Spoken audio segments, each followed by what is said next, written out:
कहेंगे सर? एहिठाम जे ई शिवरात्रि फंक्शन भऽ रहल छै तऽ एहिठाम बरसों बरससँ बहुत सुंदर व्यवस्था रहै छै। बहुत मिथिलांचलके एहिठाम लाखों लोग जुटै छथि और तकरा बाद खूब सुंदर ढंगसँ एहिठाम पूरा ग्रामीण पूरा पूजा समिति सब लागल रहै छथि। तकरा बाद उगना महोत्सव सेहो मनायल जा रहल छै। उगनो महोत्सव के प्रशासन द्वारा बहुत सुंदर ढंगसँ बहुत बढ़िया ढंगसँ जे छै सब न स्याही के हैं दुश्मन न सफ़ेदी के हैं दोस्त, हमको आईना दिखाना है दिखाते हैं। इस वक्त मैं मौजूद हूँ मधुबनी जिला के भवानीपुर गांव में, जहां एक मंदिर है उगना। आपको मैं बता दूं कि ये उगना मंदिर बहुत ही प्रसिद्ध है, बहुत ही मशहूर है। ये मिथिलांचल का सबसे मशहूर मंदिर है। यहाँ के बारे में जाना ये जाता है कि जो यहाँ शंकर भगवान थे, शिव जी जिनके नाम से जानते हैं, वो अननोन यानी अनकॉमन पर्सन बन के यहाँ आए थे और उन्होंने जब उनसे नाम पूछा गया तो उन्होंने अपना नाम उगना बताया। यही वजह है कि ये मंदिर उगना के नाम से जाना जाता है। मैं अगर तादाद की बात करूं, अगर मैं संख्या की बात करूं तो दूर दराज से लोग, हज़ारों नहीं बल्कि लाखों की संख्या में लोग यहाँ पे आते हैं। तो यहाँ के जो लोग ऑर्गेनाइज़र हैं, जो यहाँ इस प्रोग्राम को ऑर्गेनाइज करते हैं, आइए उनसे यहाँ का इतिहास जानने की कोशिश करते हैं। सर क्या नाम है सर आपका? संदीप झा मेरा नाम हुआ। सर ये जो मंदिर है उगना, इसके बारे में जाना ये जाता है कि जब शिव जी यहाँ स्वयं पधारे थे तो उस वक्त उन्होंने बताया था अपना नाम उगना, यानी अननोन अनकॉमन बन के यहाँ आए थे और उगना नाम बताया था। ये वजह है कि इस मंदिर का नाम उगना रखा गया। या क्या कुछ इतिहास ऐसा क्या बताएंगे? देखिए, सबसे पहले तो आज शिवरात्रि का पावन पर्व है, तो आपके चैनल के माध्यम से सभी मिथिलावासियों को महाशिवरात्रि की हार्दिक शुभकामनाएं। यहाँ पे महाकवि विद्यापति जी, जिनका बेनीपट्टी में उनका डीह भी है, तो उनका जो रचना था, उनके रचना से महादेव प्रसन्न होकर और नौकर के रूप में उनके यहाँ आए कि हमको जो है सो मेरा कोई है नहीं, तो हमको आप नौकर में चाकरी करने के लिए आप रख लीजिए। विद्यापति जी ने उनको नौकर में रख लिया। विद्यापति जी चूँकि कवि थे तो बहुत सारे उस टाइम में तो राजा रजवाड़ा का शासन था, तो राजा के यहाँ वो जा रहे थे अपनी रचना को सुनाने के लिए। तो साथ में उगना को भी बोले कि आप भी साथ चलिए। दोनों आदमी साथ साथ चलने लगे। उस समय में तो चूँकि पैदल ही व्यवस्था थी चलने की और बहुत सारा जंगल था, तो वो चलते चलते चलते जब विद्यापति जी को प्यास लगा तो उन्होंने उगना को बोला कि हमको बहुत जोर प्यास लगा है, आप हमको पानी पिलाइए। तो उगना जो थे महादेव के रूप में, वो अगल बगल दूर दूर तक देखे लेकिन कहीं कोई जल का स्रोत उनको नहीं मिला। अंततः उन्होंने जो है अपने जटा से गंगा जल निकालकर और लोटा में भरकर विद्यापति जी को पिलाया। विद्यापति जी जब पिए तो बोले कि ये तो गंगा जल है, तो आप गंगा जल कहाँ से लाए? तो उन्होंने कहा हाँ यहीं से लाए। बोले कि दिखाइए कहाँ से लाए। फिर वो इधर लेके गए, फिर उधर लेके गए, फिर इधर लेके गए, तो कहीं कोई गंगा जल का स्रोत नहीं मिला। तो विद्यापति जी ने उनका पैर पकड़ लिया और बोला कि आप कौन हैं, आप हमको बताइए। तो वहाँ पे जो है साक्षात यही एक जगह है जहाँ पे जो है विद्यापति जी को महादेव ने उगना के रूप में दर्शन दिया।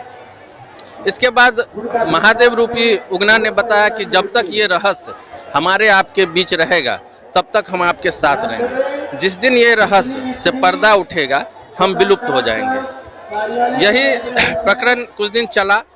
महादेव जो है विद्यापति की सेवा करते थे। तो विद्यापति की जो पत्नी थी सुनैना, एक दिन वो आक्रोश में आकर, गुस्से में आकर, और उस टाइम में चूँकि लकड़ी से खाना बनता था, तो जलती हुई लकड़ी से उगना को जो है मारने के लिए उठे। तो जब वो देखे विद्यापति जी तो उन्होंने जो है कहा कि आप क्या कर रहे हैं, ये तो साक्षात महादेव हैं। वहीं से शिव जी विलुप्त हुए और विद्यापति जो है शिव जी के विलुप्त होने से वो जहाँ तहाँ जंगल वगैरह वगैरह भटकने लगे। तो अंतिम दर्शन जो विद्यापति जी को हुई थी वो इसी जगह पे हुई थी। इसीलिए ये जगह उगना महादेव के रूप में प्रसिद्ध है और मिथिलांचल में ही नहीं, अब ये पूरे देश में एक पर्यटन स्थल के रूप में विकसित हो रहा है। आज की बात अगर की जाए तो लगभग हमको लग रहा है कि 1 लाख से ऊपर श्रद्धालुओं ने यहाँ जलाभिषेक किया विभिन्न जगहों से।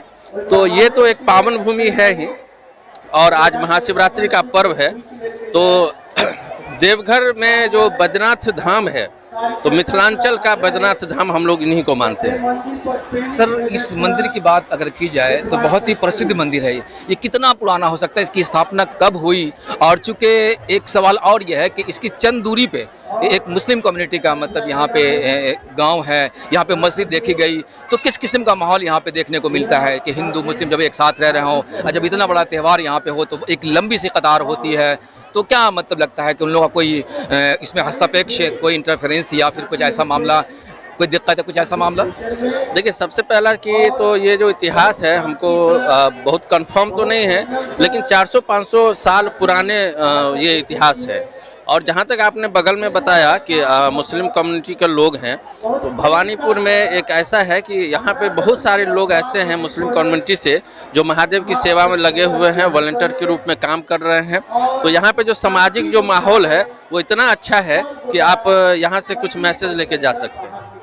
जैसा कि मैंने बताया कि यहाँ भवानीपुर ये मंदिर एक ऐसा मंदिर जो प्रसिद्ध है, जिनके ऑर्गेनाइजर जनाब संदीप साहब हैं।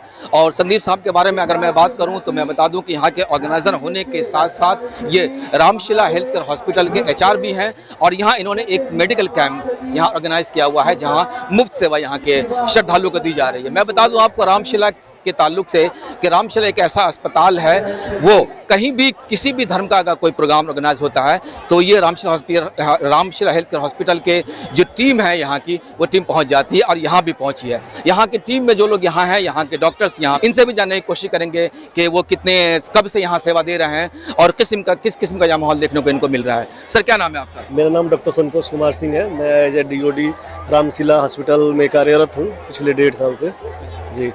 तो यहाँ पे रामशिला का बोर्ड देखा जा रहा है, यहाँ पे फ्री मेडिकल कैंप रखा गया है। किस किस्म का सेवा प्रदान कर रहे हैं और कब से कर रहे हैं आप? जी, आज सुबह से ही हम लोग और हमारी टीम, जैसे सुमन नर्सिंग स्टाफ हमारे यहाँ और HR सर के अगुवाई में, ठीक है, और सभी लोग हम लोग यहाँ 6 बजे करीब आ गए थे। 6 बजे सुबह से लगभग आज 700-800 पेशेंट देखा गया यहाँ पे। और कुछ पेशेंट ऐसे थे जो डिहाइड्रेट होकर के आए, जैसे फास्टिंग था उन लोगों का, और फास्टिंग के बाद जैसे पानी नहीं लिए, खाना नहीं लिए, उसके बाद से डिहाइड्रेशन होने के बाद क्या पेशेंट अनकॉन्शियस होकर के भी आए और ठीक होकर के भी गए। और उसके बाद भी और बहुत सारे पेशेंट ऐसे थे जो मसल क्रैम्प होने के बाद, डिहाइड्रेशन की वजह से मसल क्रैम्प वगैरह हुआ, वो आए थे। और उसके बाद अदर पेशेंट भी जो थे, जो ऐसे मेला घूमने आए थे, उसके बाद यहाँ ट्रीटमेंट कराए और स्वस्थ होकर के मतलब ठीक है। अच्छा, इससे मेरा पहला कैंप है। मैं एक्चुअली रहने वाला गोपालगंज का हूँ, ठीक है। पहली बार मैं मिथिला में कैंप करने का मौका मिला और इस उगना महादेव के सुप्रांगण में, और महाशिवरात्रि के दिन, जो मेरे लिए बहुत सौभाग्य की बात है। और इतना ज़्यादा मतलब पेशेंट थे, आज 700-800 पेशेंट थे लगभग, और बहुत खुशी हुई। और पेशेंट यहाँ अच्छा खासा थे। मिथिला में आकर के और सेवा प्रदान कर रहे हैं, यहाँ से करीब 300 किलोमीटर दूर से आकर के। और रामशिला में मैं कार्यरत हूँ। उसके बाद यहाँ आकर के मुझे आज मौका मिला मिथिला वासियों की सेवा करने का, रामशिला हॉस्पिटल की तरफ से रिप्रेजेंट करने का मौका मिला, और मैं इसके लिए मैं हमेशा गौरवान्वित महसूस करूँगा। मेरा नाम रंजीत मंडल हुआ। अच्छा, कहाँ के रहने वाले हैं सर आप? मैं वर्तमान सरपंच हूँ भवानीपुर का। अच्छा, भवानीपुर के सरपंच हैं आप। सर, यहाँ जो ये मेडिकल कैंप ऑर्गेनाइज किया गया है, प्लस यहाँ के ऑर्गेनाइजर आप लोग होंगे और बहुत सारी टीम होगी, तो पिछली साल की भांति इस बार कैसा महसूस कर रहे हैं आप? पिछले जो बिहार सरकार के द्वारा यह पर्यटन स्थल घोषित किया गया, 19 से यहाँ उगना महोत्सव मनाया जाता है बिहार सरकार के द्वारा।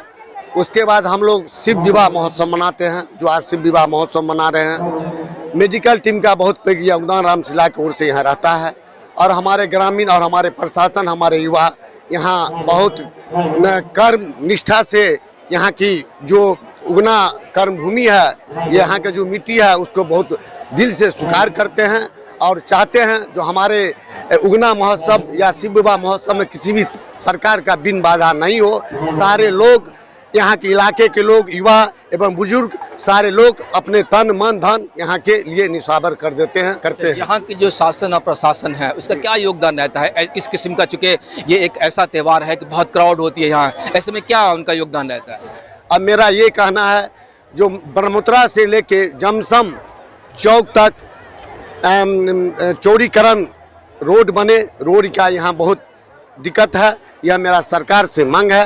देखा, ये यहाँ के सरपंच थे जिन्होंने बताया कि चूंकि ये एक बहुत ही प्रसिद्ध मंदिर है, यहाँ दूर दराज से यहाँ श्रद्धालु आते हैं, तो इनकी मांग है कि यहाँ जो सड़कें हैं वो बेहतर तरीके से होनी चाहिए। अब एक और यहाँ पे क्या नाम है आपका? सुमन सर। ये सुमन जी हैं, सुमन सौरभ जी, जो रामशिला हेल्थ हॉस्पिटल की तरफ से नर्सिंग स्टाफ के रूप में आए हुए हैं। महादेव उगना के प्रांगण में हमको सेवा करने का मौका मिला, बहुत अच्छा लगा। और रामशिला जो अस्पताल है उसका उद्देश्य यही है कि जो गरीब मजदूर है उनको स्वास्थ्य मुफ्त मिले, चाहे रामशिला अस्पताल में आयुष्मान के द्वारा हो और बाहर कैंप लगाने के द्वारा हो। सबसे पहले संपूर्ण मिथिलांचल वासियों को महाशिवरात्रि की ढेर सारी शुभकामनाएं, ढेर सारी बधाई देते हैं।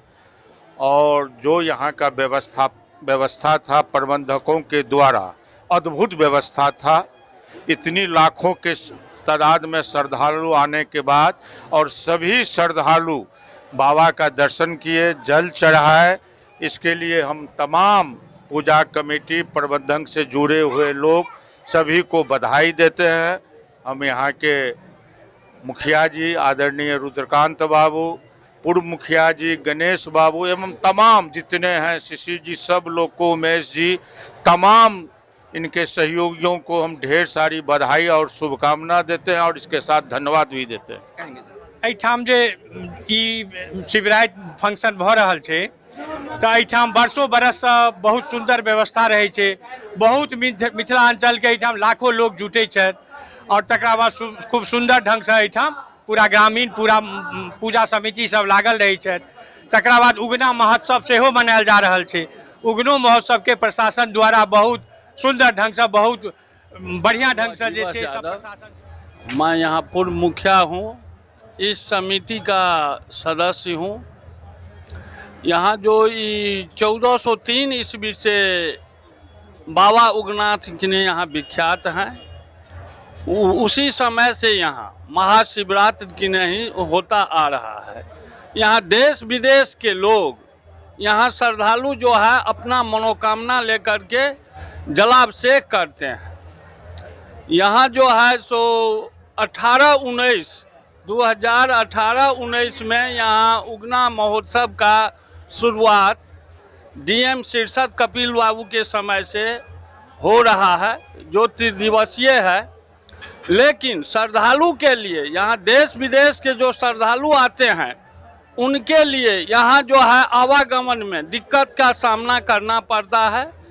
इस जगह का, इस मंदिर का जितना 3 रोड है, वहाँ यही हम किने जो है सो प्रशासन से आग्रह और नेता से आग्रह करेंगे जो वहाँ तीनों जगह पर किने जो है सो बाबा का गेट बनाया जाए। अब बाबा के नाम पर जो यहाँ उगना हॉल्ट एक ठो है 1971 से हॉल्ट है मंजूर, उसको स्टेशन का दर्जा दे जो यात्री को कि नहीं सुविधा मिल सके। हॉल्ट एक हो जाए, रोड सब बन जाए तो उगना महोत्सव धूमधाम से होगा। अब सब बढ़िया चल रहा है। महाशिवरात्रि पर्व गुरुनाथ स्थान भवानीपुर में ये वर्षों से बहुत प्राचीन स्थल है। यहाँ कवि कोकिल विद्यापति और उगना से संबंधित यह स्थान है और इस स्थान को बोध स्थल भी कहा जाता है, क्योंकि विद्यापति को यही साक्षात रूप महादेव का दर्शन मिला था। जो उगना नाम के नौकर थे वो वही यहाँ पर जो आकर के उनको दर्शन दिए थे जल पिलाने के बाद। तो इतिहास बहुत प्राचीन है, लेकिन यहाँ इतना इतिहास प्राचीन रहते हुए भी ये 1300 ईस्वी का बात है, जो कि कवि कोकिल विद्यापति 1300 ईस्वी में थे। तो 1300 ईस्वी में ही विद्यापति और उगना का संबंध था। लेकिन यहाँ की व्यवस्था इतना प्राचीन स्थान, 5 लाख दर्शन मान यहाँ श्रद्धालु आते हैं दर्शन के लिए, उग्रनाथ की दर्शन के लिए। यहाँ हम लोग अपने ढंग से कि जिला प्रशासन की सहयोग से मेला को अच्छी तरह से व्यवस्था करते हैं। रोड कम्युनिकेशन की जो बात हुई है, वहाँ रोड कनेक्टिविटी जो है यहाँ अभाव है। मैंने बिहार सरकार को भी आग्रह करता हूँ, जो बाबा इतना प्राचीन स्थान ये मिथिलांचल का सबसे प्रसिद्ध स्थान है। मिथिलांचल नहीं, पूरा देश का ही विद्यापति और उगना से संबंधित ये स्थान है। लेकिन रोड क्यों ऐसा जर्जर? ऐसा जो रोड जर्जर इस स्थान को नहीं रहना चाहिए, जबकि ये स्थान को चारों तरफ से, पूर्व से, पश्चिम से, उत्तर से, दक्षिण से यहाँ का रोड का कम्युनिकेशन है, लेकिन फिर रोड नहीं। तो मैं सरकार से आग्रह करूँगा जो कि ये स्थान पर ध्यान दें और रोड कम्युनिकेशन को दुरुस्त करें। तकरीबन 2 लाख से लोग यहाँ श्रद्धालु यहाँ पे आते और जाते रहते हैं। ऐसे कंडीशन में जब कनेक्टिविटी है रोड की वो दुरुस्त नहीं है, सही नहीं है, जिसके कारण कहीं न कहीं इन लोगों को परेशानियों का सामना उठाना पड़ता है। इसलिए इन्होंने अपनी मांग रखी है सरकार से कि जो रोड की कनेक्टिविटी है उसको सही किया जाए। Star news television Bihar.